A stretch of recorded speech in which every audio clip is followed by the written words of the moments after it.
Alright. Just a quick talk up on finish. I'm not an expert finish guy. Alright. Never was, never claimed to be. Don't like it. My least favorite thing. It's why there's guys out there in the world that that's all they do is finish. But I wanted to give you a couple quick tips because the instructions on your finish, it's just, I don't agree with it. So what I like to do is I like to sand my stuff out, and there's different ways to do that. I mentioned in an earlier video, I got away from random orbit sanders. Those are the round ones that spin because they put too much swirl into the finish. I like a palm sander. That's either going to be a square or a rectangle, and it vibrates in a similar manner, but it's not as aggressive. And again, if you mill your wood correctly and you're doing it yourself, and you mill all your parts the exact same thickness, when you put them together, and if you do that correctly, which I did a video on that the other day, on milling your lumber for good glue ups, then the amount of sanding that you need to do is minimal anyhow. Now, many years ago, I bought an HVLP sprayer, which I don't even use. I can't use it here. I don't have a setup for it. You kind of need a booth for that. But a company came out for me to use their product, and that guy told me that the finest you want to sand is with 150 grit, which is crazy. You would think that's nuts, but that's the truth because, you know, typically you need a little bit of roughness on that wood for the finish to bite to it. If it's like glass cut, like on a planer, you kind of need to expose that grain a little bit typically for your finish to bite to it. So that's something to be mindful of. Depending on the species of wood that you're using, how hard the species will kind of dictate how rough of a sandpaper you can use. And if you're there grinding your boards down with a sander, again, then you kind of screwed up during the milling process. At any rate, on this, I used 180 grit sandpaper on a palm sander. And then I used 180 grit on a sanding block, which I think I have here. It's around here somewhere. I know it's here somewhere, but this is, you know, the sandpaper, and I wrap it around a block, and I go with the direction of the grain. Then I tack it off, and then I wet it down with water, and I raise the grain, and I let the piece sit. Then I come back with the 180 grit on the block again, in small blocks like here to get in these corners, always with the direction of the grain. Then I vacuum it off. Then I tack it off. I like to use a wipe-on poly. They don't actually make this can anymore. This is pretty old. I need more of this, by the way. You want to support the channel? It's a Minwax wipe-on polyurethane, clear satin, and it has to be the thinner base, the oil-based product, not the water-based. Oil-based will penetrate into the wood and then give you more depth as you build up coats. Water-based sits on top of the wood and doesn't give you that depth. It can be kind of milky looking sometimes.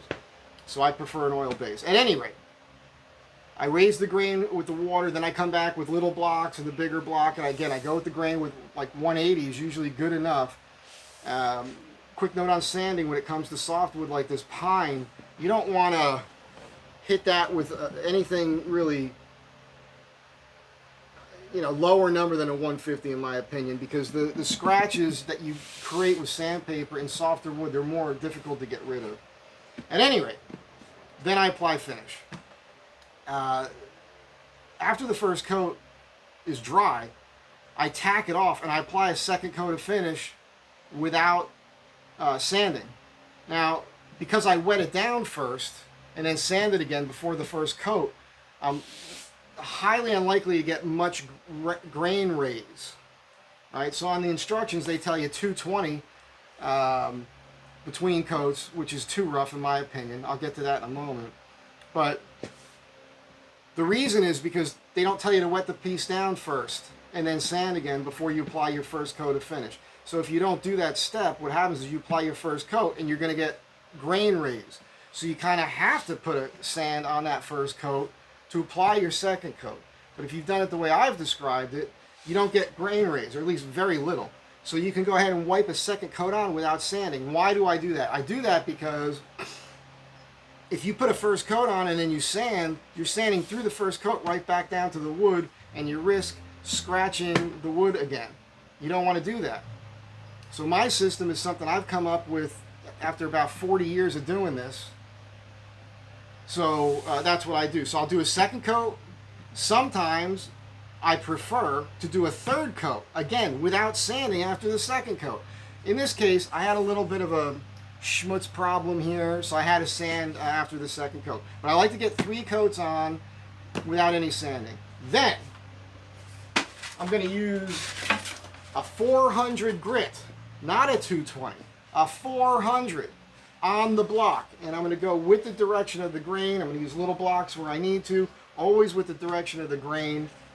Then I'm going to vacuum it off. Then I'm going to tack it off, you know, with tack claws, one of the shop's best friend right here. And then I'm going to apply the 4th and final coat.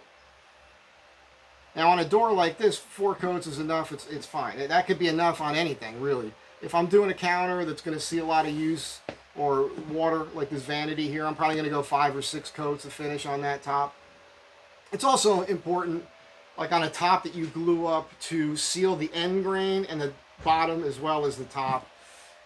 Less likely for things to kind of warp on you because of the allowance of moisture into the pores of the wood. So seal that everywhere. Okay, that's it. This only has 3 coats on it. It needs a 4th coat, but the client's going to come by today and pick this up and bring it up there. And I think his kid is going to be finishing this and hanging it. Like this is, of course, it wouldn't lay down this way. It would go this way. But this is a closet door for a cookie storage space underneath a set of stairs. Again, this is cherry with a pine panel with 2 strips of cherry in it. And that's pretty badass. It's 15/16 of an inch thick, the rails. So that's all it needs to be. That's it. I hope you guys got something out of this. It's just the craziest thing because like everybody else back in the day when I started, I did what they told you on the can. And it wasn't good enough for my taste. My discerning eye, let's say. So give what I'm saying a shot. I'm not trying to tell you I'm right about everything, and I'm not trying to convince you to do everything the way I do it. I'm not doing that. I'm just saying this is what I do, and it works for me. It usually leaves a pretty good finish, and that's it. That's it for now. So be kind to one another. I'll catch you all in the next one. There's going to be more, you know that, because I'm a blabbermouth. I can't help it. I'm just here to help, man. Just trying to help.